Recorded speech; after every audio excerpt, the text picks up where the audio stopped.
These young people gathered at a community center in Woonsocket are getting something many never had going through school, a financial coaching session.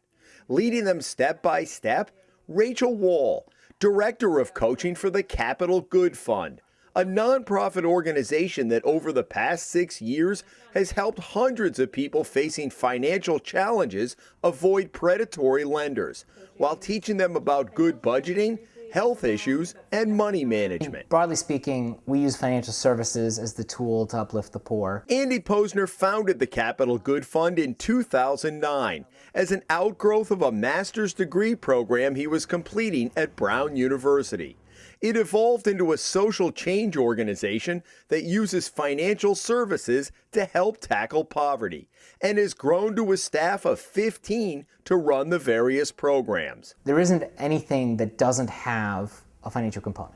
So we think it's a really important tool that allows you to get at the core issues that a person's facing. Posner says the fund's main mission when he founded it was to be an alternative to the so-called payday lenders like this one, which you can find in easily accessible storefronts throughout Rhode Island. The people they target are ignored by mainstream financial service providers like banks, and they get too much attention from the predatory guys. And why are they ignored by the banks? Because they're not considered a good risk. They're just, we're not going to go there? Right. It's risky, and you can't make a lot of money on a $1,000 loan, and you can't bother taking collateral, or our clients don't have any collateral to give. So in step the payday lenders, for instance, and they say, great, we won't take collateral, but we'll charge 261%. That's right, 261%, a rate approved by the General Assembly in 2001. Numerous attempts to lower that have failed, in part because of a strong lobby for the payday lenders at the State House. So who uses the Capital Good Fund?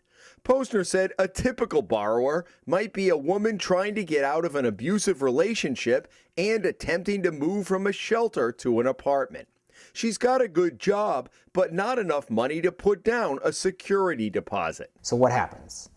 In the absence of us, she'll either go and get a payday loan or maybe a loan from a loan shark, or she'll pawn something, which will get her into the apartment, but then all of her money is going to go towards interest payments, and 3 months later she might get evicted anyways, and then she's right back where she was, or she doesn't move. Both of those scenarios can have life and death consequences. With us, she can come and get a loan for $1,000. She can pay that back over 2 years in monthly payments that are affordable. She'll build her credit, because we report to the credit bureaus. And then, once she's in that situation, in a safe situation, we'll offer financial coaching. The fund issues personal loans for $2,000 or less. It has made more than 800 loans, totaling more than $700,000, and has also had more than 700 people complete the financial coaching sessions. Borrowers pay 30% interest with a 4% closing fee, which Posner acknowledges may sound high to an average borrower, but is an attractive alternative to the payday lenders. The payday loan model, it only works if you're caught in a cycle of debt. So the average person rolls over their payday loan 8 times, and that's how keep racking up the fees, and it turns into this nightmare cycle of debt. Did you know much about finances before you came?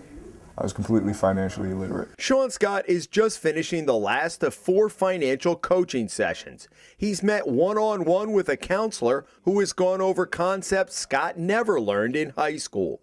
The 4th session has a new element, a tutorial on health and healthcare. We started out just kind of laying out my budget, my expenses. We went over budgeting, that was the first module. Then after that, we moved to credit, like what is credit, how to control your debt, good debt versus bad debt, and ways to build your credit. For us, a budget or a debt management plan is just a tool to get at a broader issue.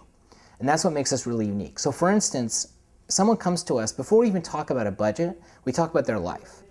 Because oftentimes what's driving the budget is domestic violence, hypertension, depression, all sorts of things like that. So we actually use that as a way to get at what's really happening in someone's life. And the vetting process is rigorous. Posner says only about half of those who apply are approved for loans, which may account for the 91.5% repayment rate. Ana Marcia has taken out 3 separate loans from the Good Fund over the past 3 years. 2 were to help her launch and expand a Mary Kay business. Posner translated our interview with her. This loan opened a lot of opportunities for me in my business. In fact, I tripled my sales thanks to the loan. And Marcia took out a 3rd loan to help buy equipment for a cleaning business. Why not go the route of a regular bank? Because the banks had never opened the doors of opportunity to me the way that you did. And I also didn't have credit when I started, and now that I do have credit, I can buy a house in the future and really achieve my dreams. Posner says the Good Fund is expanding into auto loans beginning July 1st, with a maximum limit of $13,500 and rates ranging from 9 to 15%. And this is an economic development issue. People who don't have reliable transportation either can't get jobs or can't keep their jobs. So there's a huge need, and this is a predatory industry that we want to put out of business, and it's a loan that we're going to make a lot more money on. Posner would like to see the Capital Good Fund expand to other states in an effort to move towards sustainability. Right now, interest and fees cover only about a quarter of operating costs. The rest comes from donations and grants. But to do that, Posner says the fund needs to issue loans on a much larger scale. So the payday lenders don't love us, and that's good, all well and good for me, but they are publicly traded, they have branches on every street corner, and so it's hard to compete with them. And they're going to do You're not everything. really a threat, are you? Not yet. To them? We're not yet a threat. You want to be a threat? We want to be a threat.